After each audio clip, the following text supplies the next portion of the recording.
Hi, welcome to Ocean Yumi's channel. So today, Claire is going to be talking about her menopause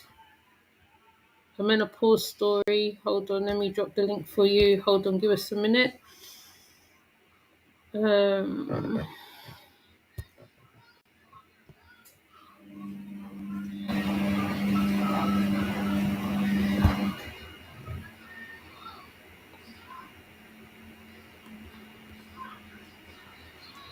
oh, computer's moving. Oh, computer's moving slow.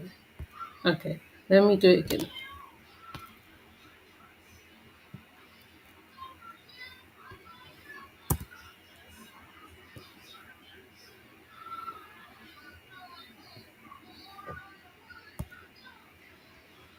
Okay, so when Claire comes, I will be listening, and she's gonna be doing her talk. And I'm going to delete the restream while she's talking, the link while she's talking, because we don't want loads of people up right now. Okay. Hi, Christine. Hi. Hi, Slowburn Sunset. Oh, you changed your name. Okay. So I'm going to let Claire do her thing now. Okay. Hold on. Let me bring her up. Hold on. Let me put you on. Let me put you on double Oh, screen. I'll put you on a whole screen. gosh, You my chin looks so really fat. no, you don't. Oh, it Right. does. My hair's a Um, bit of a mess today. I've only just it's, got rid of my grandson. Sorry, I'm on my phone, so let me just try and no, it's position this okay. It's camera. it's it's okay. It's okay. It's okay. You just do what you're doing, and then what I'm Mhm. gonna do, I'm gonna put you on a wide screen so you could talk, and then I'm just gonna wash up and do certain things at the same time while I'm listening, and then yeah, and then like if you need anything, you can Yeah. like all right. I'll be around. I'll be hovering. Okay. Okay. Cool. Cool. Right. I'm gonna put you on big screen. Okay.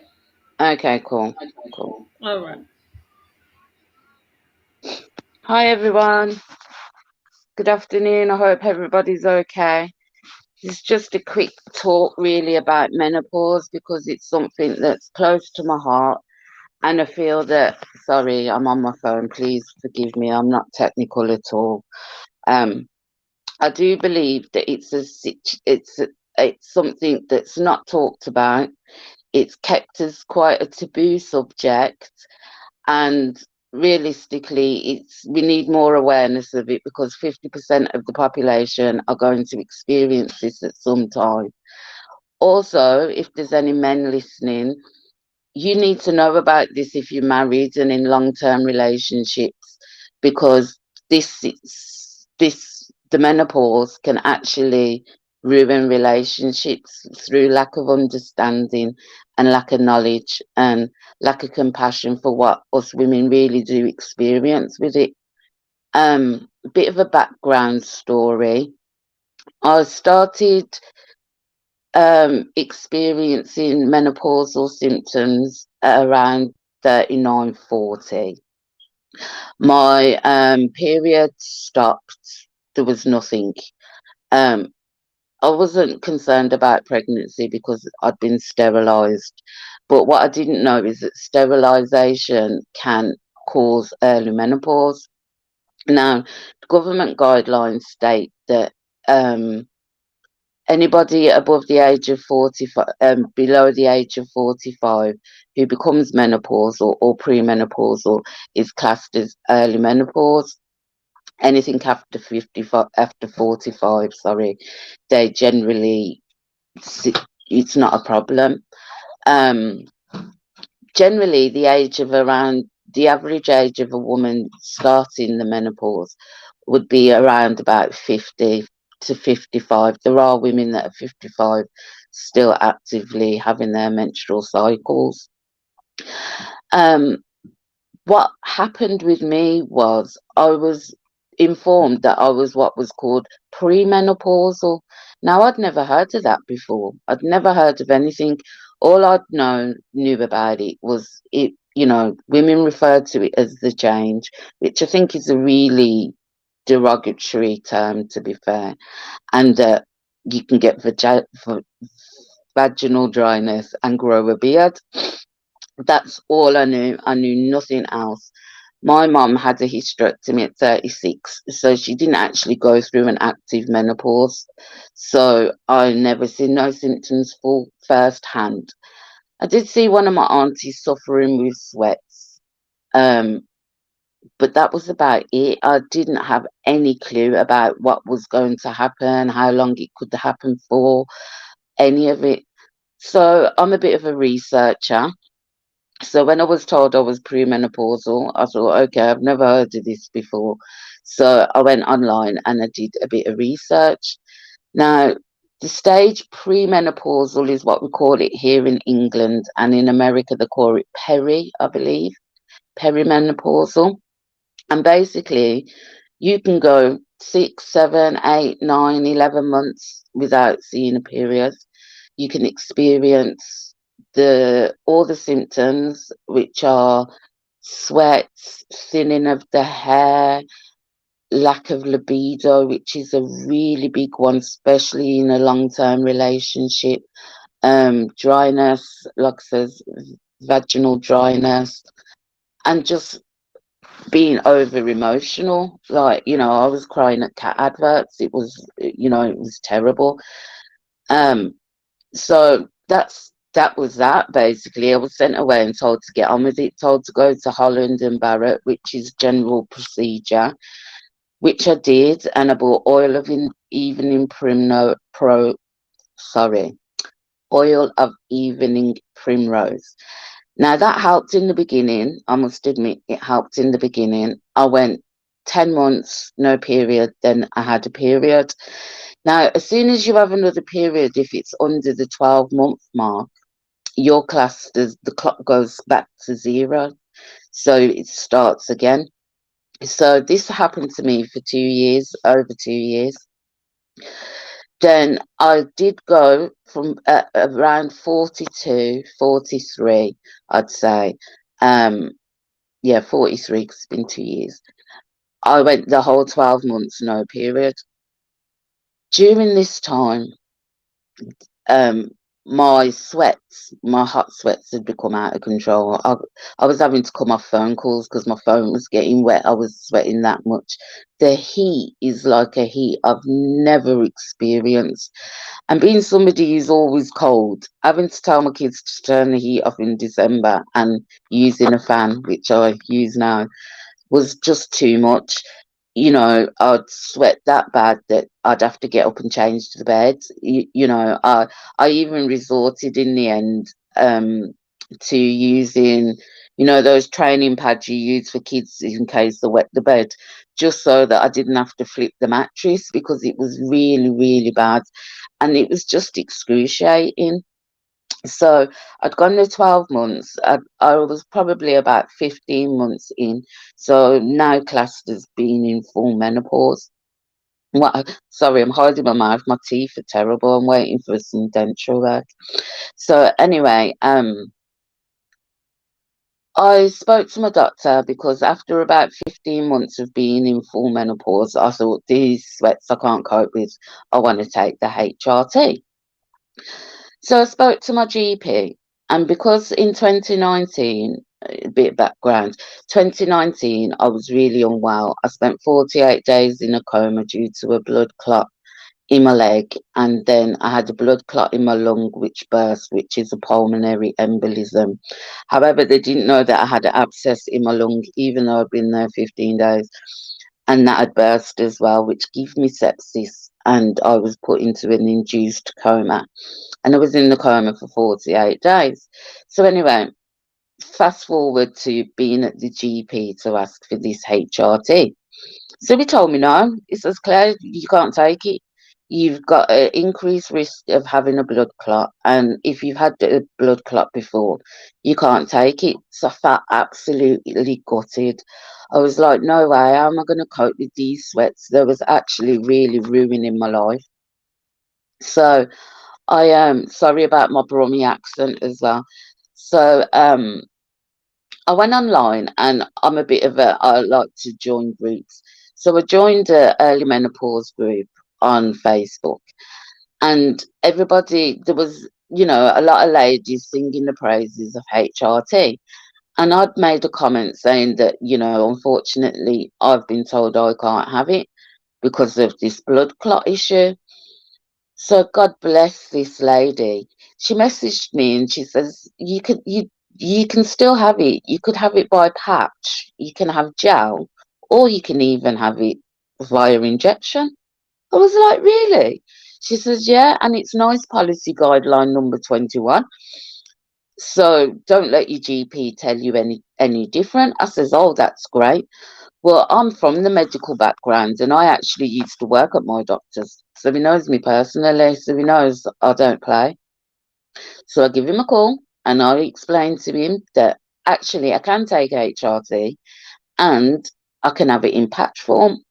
So I told him about the NICE policy guideline, because whenever you use a NICE policy guideline, which is the National Clinical of Excellence, who tell the GPs and the hospitals what they have to give us, what they have to offer us, and the process, the criteria to fit these extra things. So I told him about it. He weren't happy. He says, well, I'll have to speak to the pharmacist and da da da. I says, okay. I says, but like I says, doctor, I've checked the NICE policy guidelines. I fit all the criteria due to the DVT and the pulmonary embolism. This is what I'm supposed to be offered.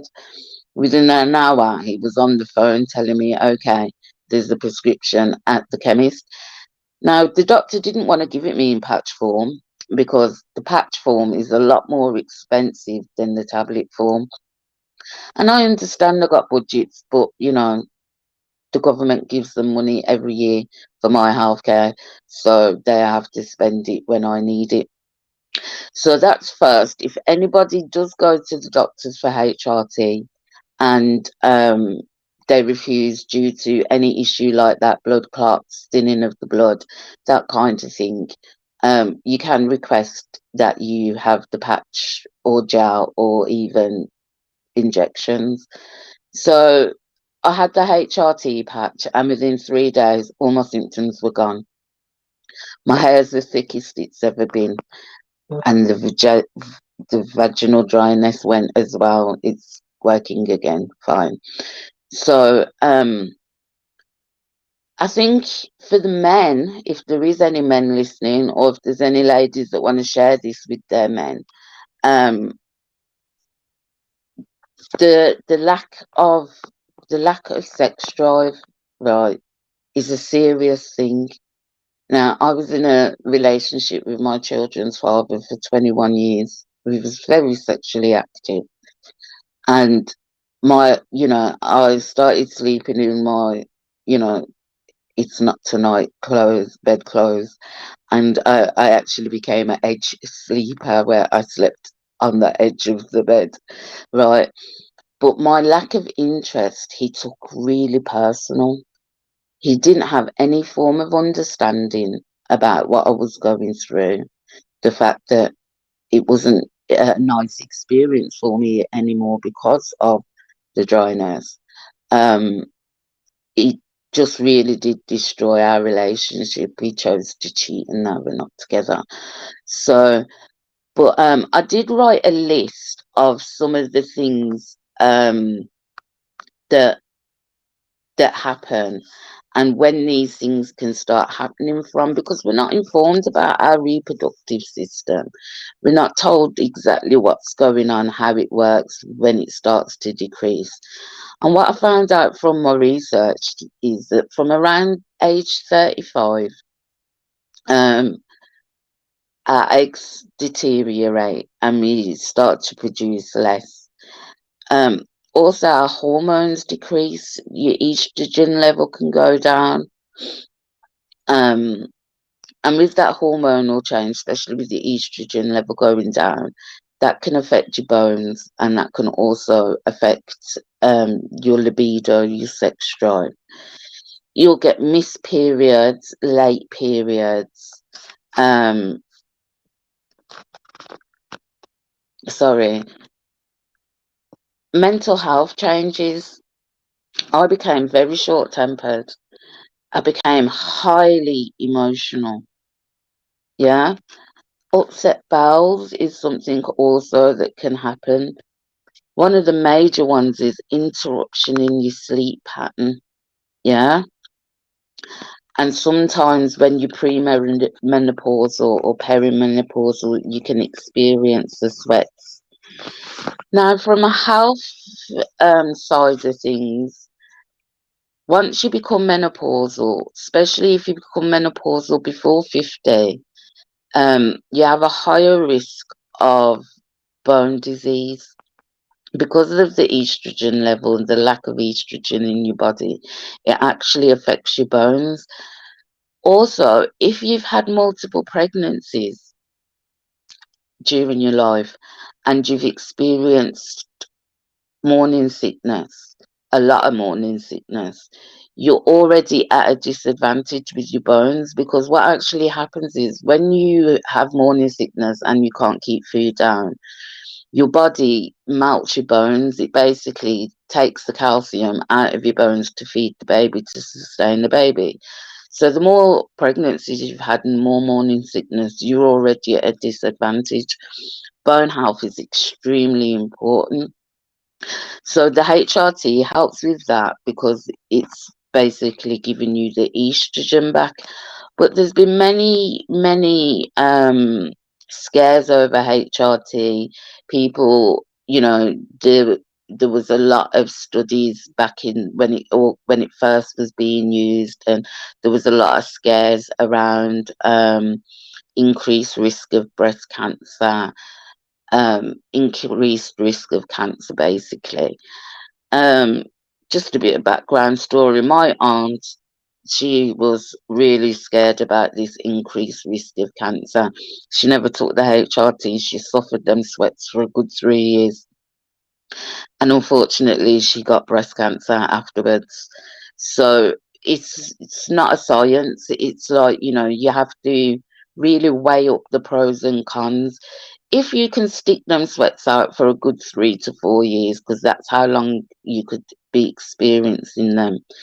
If you can manage the vaginal dryness by using creams and lubrication, and if you've got a good what's the word? If you're good at regulating your own mental health and stuff like that, then maybe the HRT isn't for you. But I wouldn't be scared off just because of the increased risk of cancer. We're all using mobile phones and we know that they're frying our brains. We are subjected to so many different things, environmental as well as what we use in our homes, chemicals. If you've got a gas cooker, that gives out more emissions than a car does. So, and that's in our homes, we stand over that. So, I think we can allow ourselves to we hear the word cancer, we hear the word side effect, and we can allow ourselves to be freaked out when not considering quality of life. My quality of life was terrible. Like I said, I couldn't even speak on the phone sometimes because of the sweats. Um, a hot flush is nothing like you've ever experienced. It's not like a whitey if you smoke too much. Um, it's like a heat that comes from inside, and it starts from the inside, and it just builds and builds, and your hair's wet, your clothes are wet, you're wet under your boobs, you're wet under your arms, even even my toes were sweating, the back of my knees. It was like, oh my gosh. And winter time, it was horrendous because you have that hot sweat and you've got all wet, your body's wet, and then the cold. We live in England, so wow, it was too, for me, it was too much. So I opted for the menopause. What I found out during my studies also is that women of colour, especially women from the African and Afro Caribbean um gene pool, basically, we suffer our symptoms a lot worse than than white ladies or Asian ladies. We suffer more symptoms, more sweats. So that is something that I think is being missed and is not being it's not being told. And like I says, our mothers and our grandmothers, they kept this kind of information very, very close to chest. It was like an embarrassment, like, oh, she's going through the change. I know some women that find it so hard when they know that their chances of having any more children is over. I never had that feeling. I got sterilised at 30 because I knew that I was done after my third child. So I don't have experience in that feeling of, oh, I can't have any more children. But I do understand how that must feel, especially if you've left having your children till later on in life. I can understand that, if you bang start going into menopause at 35 and, you're not having periods for 9 months out of the year and stuff like that, your chances of getting a child is very, very slim. However, you can still get pregnant during that time when you're perimenopausal.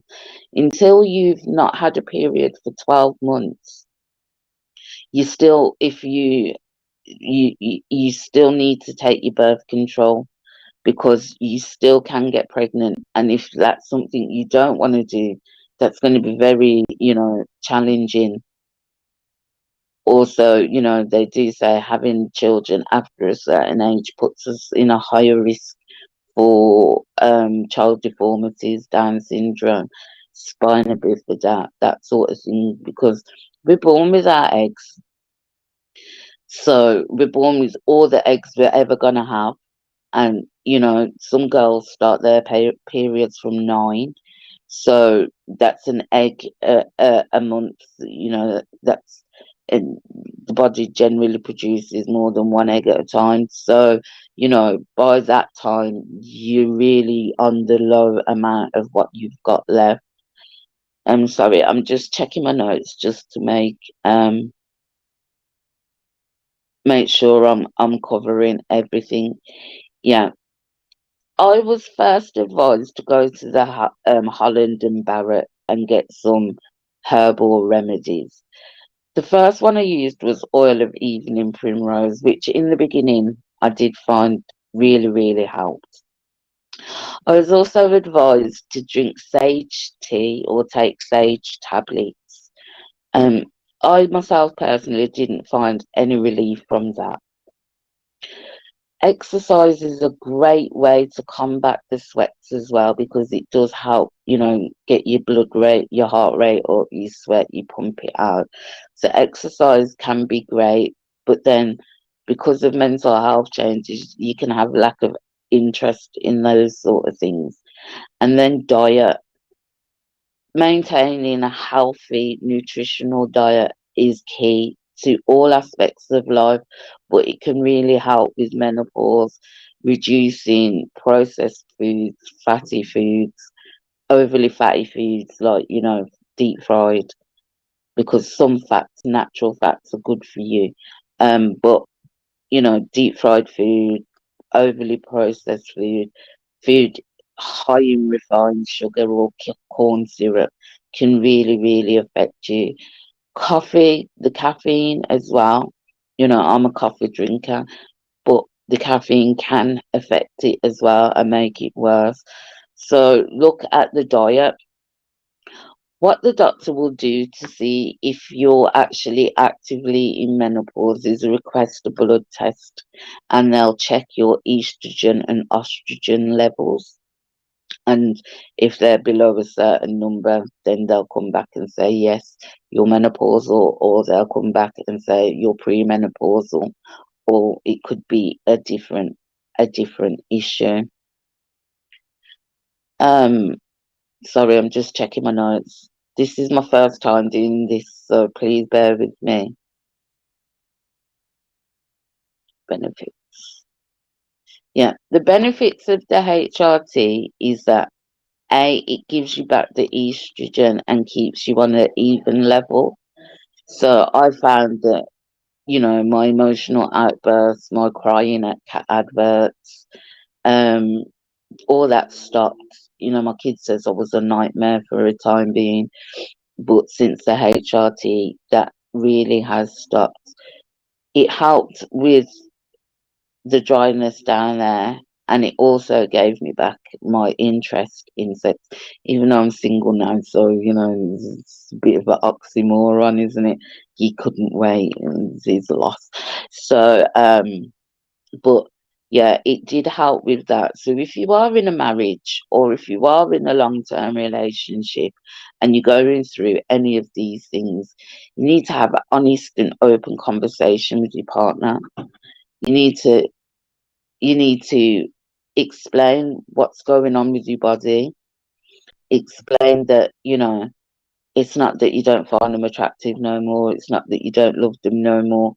It's just that your body is physically acting out, basically, because you are now in that stage of life where your reproduction system is gonna stop working, and there's nothing wrong with that. Like I said, 50% of the population are going to experience this. Now, the support group I'm on for early menopause on Facebook, there's ladies that are in their 20s. Yeah. Ladies that are in their 20s that are in full blown menopause, which I think is so, so hard and heartbreaking for them because, to be told at 20, 21, 22, 23, you can't have a child versus being told at 45, 51, you can't have a child. It must be, a really hard thing to accept. And if you're below the age of 45 and you did want to extend your family, then yes, it's going to be hard for you to accept that. And it's going to take a bit of work to get through that in your mind and accept where you are and that this is nothing that you've done. It's not to do with lifestyle. It's to do with the fact that we're women and our reproduction systems stop after a certain amount of years. Like I said, I wanted to do this talk mainly to bring awareness to it, especially awareness more to the men as well, or make it easier for ladies to have a conversation about it, and not just a conversation with your partner, but with the other ladies in your family, the other girls. I tell my daughters about it all the time. I've told them about the whole process because they want to know about it and they need to know about it so that when it happens to them, A, they're pre-warned and pre-armed and they know what to expect. And B, so they don't feel ashamed of it because we shouldn't be made to feel ashamed of something that is natural, something that is a natural process. Now, some women develop excess hair, excess facial hair. And if that's a problem for yourselves, if that happens to you and you can't, um, sorry, and you can't deal with it through, your normal hair removal process, then you can go to your doctors and you can request laser treatment and they'll laser it off. And you can get that on the NHS. If you're in a financial position where you can afford to get it done, then you can get it done privately and you don't have to wait on the waiting times because waiting times in the NHS are totally out of, you know, they're just really bad at the moment. So yeah, that's about it really. It's more, like I says, it's more to bring awareness to the situation for us to be able to start a open conversation about it. Also, the fact that us Afro Caribbean ladies, I mean, you're probably looking at me and thinking, you really, I'm Jamaican Indian. Um, us Afro Caribbean, African ladies, ladies of colour in general, we're suffering these symptoms a lot worse and there seems to be no support, no extra care, no extra duty of care from the GP. I didn't find out about us experiencing the symptoms worse from the GP. I found out from the internet. I found out from reading medical studies. Um, just like I found out about the patches and the gel option. You know, GPs, especially if they're older GPs, male older GPs, they're just totally um out of the loop with it. They don't even understand the benefits of HRT, and the benefits of being sent to a gynecologist to have your hormone level checked, to, you know, not just brush us off, because they'll brush us off, they'll brush you off, because it's not, it's a women's issue. And as we know, women's health has always been second, um in general across the board, you know. So we have to start becoming our own advocates. We have to start bringing awareness to this, to make this topic something that's not taboo, and that's not seen as, like, you know, the change. I ain't changed.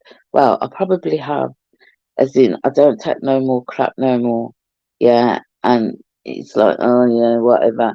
Like, you know, I'm a lot, I would say, since being in menopause and being on my HRT, I'm a lot more calmer than I've ever been during my life. Things that used to really get under my skin and irritate me now just goes over my head. I really am a kind of take it or leave it kind of person. I've got grown up kids now, so I don't even cook every day anymore. I'm like, you know, they're like, what's for dinner? Like, whatever you could find. I know I taught them all to cook, so, you know, no one's gonna starve. But, like, you know, maybe 10 years ago, I'd have felt compelled to get up and cook and food because I wanted to be the best mum in the world and X, Y, Z. And now I'm a lot more placid, I would say, calmer. You know, um, my hair is in the best condition it's ever been. It's so thick, right? It's the thickest it's ever been since I was young. Like I said, I was in this coma in 2019. I spent 5 months in the hospital, and one of the things was due to all the drugs and medication, my teeth fell out, and my hair fell out. You know, I couldn't even put it in a bubble 2 years ago, and now it's like back down my back. So I'm well gassed about that. And the hairs on my legs don't grow as quick as they used to, and even, which is a winner. I am single though, so I don't shave as much as I used to anymore. But that's another story. But, like, you know, you do see some different changes in your body. You know, you see, you know, some ladies get thinner skin. Like I said, bone health is really, really important. If you're not prepared to take the HRT because of whatever, your own personal beliefs, fear, XYZ, it really is a personal choice that you have to make for yourself. But if you aren't prepared to take the HRT, then through diet and supplements, you need to support your bone health. This is why, you know, old ladies break their hips more than old men, because generally we've gone through pregnancy, we've gone through that whole bone melting situation when feeding our babies when we couldn't keep food down, and then we've lost the estrogen generally between anywhere between 45 and 55, and now we're living to, you know, people are living to 100 now. So bone health, I must say, that is key. That is really, really important to all ladies to be looking after their bone health. And it's something that ladies who are nowhere near the menopause could start doing now. It wouldn't hurt. I think one of the biggest things, for me, was the loss of my sex drive and the loss of, um, you know, the dryness. It was like, I'd never, you know, it's just totally alien, you know. And if you've got a partner, he's gonna feel offended by it. You know what I mean? If one day it was like a river and now it's like the desert, you know, he's going to think that you're not attracted to him no more. And, you know, men take these things personal, like, you know, where women are a bit like, gosh, can't you just leave me alone for 5 minutes? Like, you know. So it is something that really you need to speak to your partner about and explain to him, look, this is just for a time. It's not going to last forever. You know, you might be prepared to take the HRT so that this stops altogether. For some ladies, it actually does, the HRT might not change that. So you will need to look at other options, i.e., lubrication. There's creams on the market that you can use for just day to day because, you know, dryness can be very painful, you know. So there's I think the one that I know of that I can think of is called Vagisil. It's a couple of pounds. If you've got a cheaper chemist like Savers or Body Care, look in there first before you go Boots or Superdrug. Um, but like, you know, that can help with day-to-day use. And then, like I says, there is, you know, lubricants on the market that can help with that. But being open with your partner is key. Allowing him to share what you're going through um, will help keep your relationship intact. Because I see a lot of relationships, 20-year plus relationships, end in that stage while women are going through their menopause. I don't call it the change, like I says, I think it's derogatory. I haven't changed. My ovaries don't produce eggs anymore. You know, I haven't changed. Didn't grow a new skin, an extra ear. You know, change implicates that something's changed about you, and yes, something has changed about me. But I didn't have a menstrual cycle till I was 13. So all I've gone back to is how I was as a child, where I don't have to worry about that crap every month. You know, and it's for me, I definitely don't miss the pain. I don't miss the bloating. I don't miss the overeating. I don't miss the, you know, I'm hysterically crying because somebody didn't put something back in the cupboard. You know, I don't miss any of it for myself personally. It's quite freeing not to have that worry um, of every month having to deal with that and that worry of getting pregnant. I mean, I was sterilized, so I didn't really have concerns about getting pregnant. However, your chances of getting pregnant after being sterilized for 10 years does go up from 1 in 1,000 to one in every, I think it's every 100 to every 200, which did make me feel quite concerned at the time. But, you know, I went through all the tests that, you know, they might ask you to go and have a scan. If you haven't had a period for so long and you're below the age of 45, they might ask you to go and have a scan. I had to go and have a scan. It's so funny because it was at like a maternity clinic sort of thing. And the lady next to me says, have you had to drink a lot of water? And I says, no. She went, oh. She says, well, how was I going to see the baby? I says, there better not be a baby in there. I says, and if there is a baby in there, you're going to hear me screaming from the room. And she laughed. And that was the first thing. It says, there's nothing in there, is there? And the person that was doing the scan laughed as well. So, but like I said, I'd made that decision at age 30 anyway. So, I gave birth to my last child on the living room floor.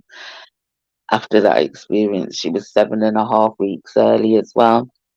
So, I did the whole neonatal thing. She was in there for 15 days. So after that experience, it was enough for me. I got my 3 children and I was happy. But yeah, it is a subject that we've got to start talking about and we've got to start being more open about it. and we need to be able to inform our daughters, because our daughters are going to experience this. And like I says, my mom had a hysterectomy at 36, so she went straight on to HRT. So she didn't experience any form of menopause symptoms. She didn't have no sweats, nothing. So I didn't have that first hand experience. And like all I seen was my aunt sweating, and all I thought to myself was, oh gosh, I hope that don't happen to me. And because all I'd been told about it is that, it gets dry and you grow a beard. That was all I was worried about. I said to the doctor, I don't want to grow a beard. I'm only 45. And he laughed. I've never had any issue with excess facial hair on my chin or anything like that. I'm a hairy person. I've got an Indian granddad. So, but like I says, the hair on my legs doesn't grow as quick as it used to before. So for me, that's a plus. It might be a minus for others, but for me, it is a plus. So there is a lot of benefits to being in menopause, as well as downfalls. And once you've accepted that this is the stage you are in life, this is what we're doing, this is what my body's doing, and you work with your body, like I says, if you're in a relationship, communication with your partner is key at this stage. Yeah. And from when you can get a decent understanding with the ones that you love, that at this time, I just need to be me for a bit. I just need to have a bit of me time and get used to things this way, then, it shouldn't be such a painful, lonely process, because I think it's a very lonely process because people don't talk about it. I've tried to start conversations about it and been shushed by older ladies. Shh, shh, shh, shh. Oh, yeah, yeah, yeah. And this is the reason why I, at 40, had no clue what to expect, because it's been kept shh, shh, shh, shh, and taboo, and everybody's embarrassed to talk about it. And I'm not sure where the embarrassment comes from. Is it because you're no longer able to have children? Do do people who are no longer able to have children through, not through choice like myself, but through, you know um through biology, or what? I'm not sure of what the how that feels. So is that why women tend to feel that it needs to be kept quiet because, oh, well, I can't have children no more? Well, I'm 45, and I'll be honest with you, I just had my 3-year-old grandson since Friday, 3 o'clock, and he left 10 minutes before this live started. And when this live's finished, I'm going to sleep. I wouldn't want to do that full time at my age, but I totally understand women that do. I totally, support women that do. I support those women who are at the beginning stage of their motherhood because they chose to leave it to later in life to have their children. It must be really, really hard to go through your menopause while dealing with young children. I think, I'm dealing with a teenager who's going through GCSEs. So up until the point where I started getting the HRT and started taking control of my emotional health and my mental health, we were having some big blazing rows in here because she's just started her periods and I've just finished mine. And, it was thick. You could cut the air with a knife. And, you know, my son's had to get involved a couple of times and, like, guide me back to my room. It's all right, Mum. Like, you know, so it can be really, really challenging. And there's no support out there. The doctor's not going to say, go to this group, go to that group. It's going to send you to Holland and Barrett. But if you're on a low income, Holland and Barrett is somewhere you can't go. You know, because you haven't got £10 to spend on tablets that week in the hope that they may help, because that's all it is. They may help, you know. So I'd like there just to be more support out there, more awareness. We need to start these conversations with our daughters, with our mothers, with our grandmothers, you know, ask them how they experienced it. You know, our grandmothers were never ever, they didn't have the option of taking HRT.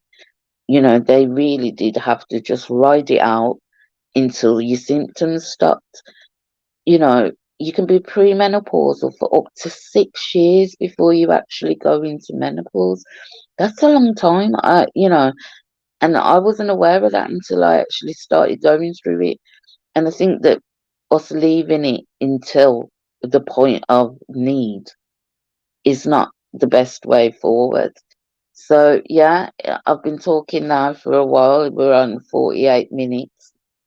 So, I think that's all really I've got to say today.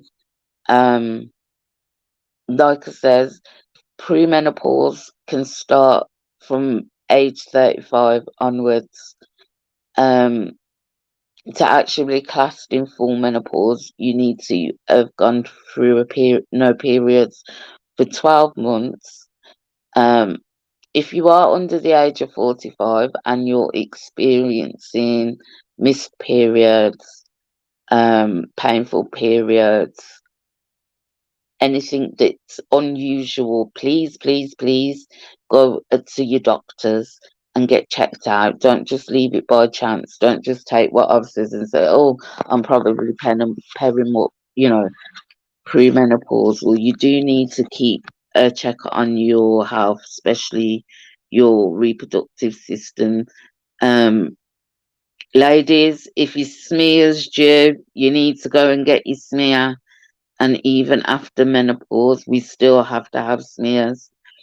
So, if you've never been sexually active in your life, you don't actually need a smear. But if you have, you really do need to have it on time. Um, don't miss it. 2 minutes discomfort can save your life. You remember that Jade Goody girl from Big Brother? She was in her 20s, she was. Yeah. And, you know, she died of cervical cancer. It's one that can be cured if caught early. Yeah, so please, ladies, take care of your health. Your health is your wealth. You cannot be a good mother, an active mother, if you don't take care of the mother. Yeah, the mother needs to be in optimum health to be able to be of optimum use to her young ones. I've loved speaking to you, and I hope you've enjoyed it. I hope that I've given you some information to go away and have a look at, and I hope that I've been able for you to be able to open the door in your own families, in your own friend circles, and have this conversation. And don't leave the men out of it. Got to stop leaving these blokes out of it, you know, because they seem to get away with a lot of it, right? And it affects them. It affects them. It affects your sons. It affects your husbands. It affects your boyfriends, partners, you know. So it is a conversation that should no longer be just a taboo conversation for women only, because it only happens to women. Yeah, what you physically go through only happens to women, but it has a wider effect on your family and your family life. It has a wider effect in workplace. Oh, one last thing's just come up to mind.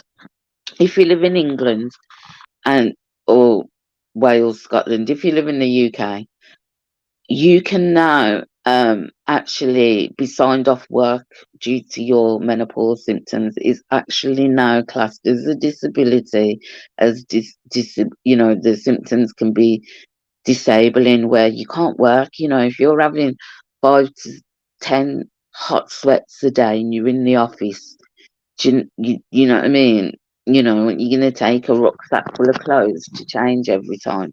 It can have an effect where you're unable to work. If that's the case, you can actually get the proof from your doctor and get help through the job centre.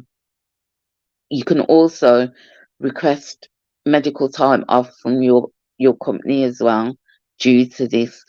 I know it might be hard for some people to go to their boss and say, oh, well, I'm going through my menopause and my sweats are killing me, so I need to have a couple of weeks off, especially if he's a male. But you are actually now entitled by law to have this conversation, and by law, they have to accommodate you. So that is another bit of information that I did mean to say. So, okay, Yemi, you finished doing your dishes?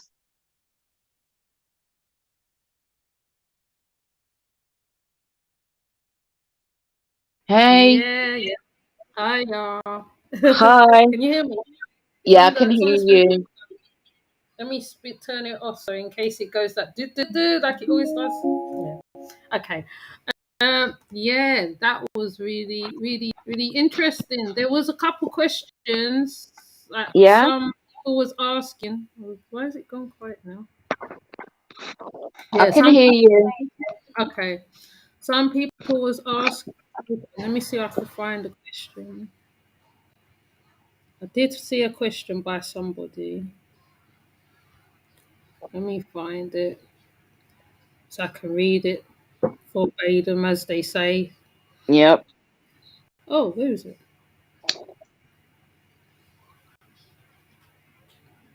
Hold up. Oh, maybe it's on the other side. I saw it on the other side. Oh, yeah, there it is. Can you buy HRT over the counter? And if not, what is a natural supplement equals to HRT? Right. I don't believe you can buy it over the counter. You could possibly buy it on the internet, but because it comes in all different doses, also you need to have things like your blood pressure checked and that kind of thing. It is something you need a medical doctor. I actually don't know, what the equivalent is. I didn't even think to look into that, if I'm honest. So that's something I'm going to go away and look at. I don't know what the actual equivalent is.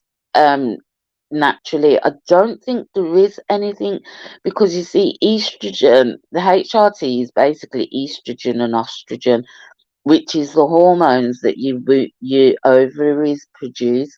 So it's that's why it's called HRT, hormone replacement therapy. So it's actually a hormone, and I don't think there is like a plant-based hormone system, if you get what I mean. So I don't think there's actually HRT that you can get that's natural, only the ones that we produce ourselves from our ovaries. However, like I says, they send you to Holland and Barrett to help to get you things to help alleviate the symptoms. You know, I think for your bone health, you can take things like vitamin D. You can increase your green vegetables, watercress, not cress that you have on salads, the little cress in a box. Actually, watercress has got more calcium in it than milk and more iron in it than red meat too. So you can boost your calcium intake, your vitamin D, which we all should be taking. Even white ladies now are becoming deficient in that. And because we don't get in, you get vitamin D naturally from the sun. We live in the northern hemisphere, hence why most of us are vitamin D deficient. Um, Vitamin D deficiency is very serious. It's very serious. It can lead to strokes. It can lead to poor bone health. It can lead to brittle bone disease. It can lead to heart problems, all sorts of problems. So also vitamin D can help with your immune system. So there's a lot of people that have been advising that when people are trying to protect themselves from the virus, or I'm not going to say the word because I don't want to get you channel flagged. Um, that taking vitamin D and zinc and vitamin C can help boost your immune system, and it can also help alleviate your cold, by taking this supplement. But yeah, so I don't know about natural HRT. I don't really think that that would be an option because it is a hormone, and I don't think hormones are only produced in the body, really and truthfully. Okay. Okay, so I don't know whether anybody wants to join the panel as well to talk to learn something. So I'm gonna come off, yeah. Cause my daughter, she's really loud. So with that said, I'm gonna close down. So I'll see you later. Bye.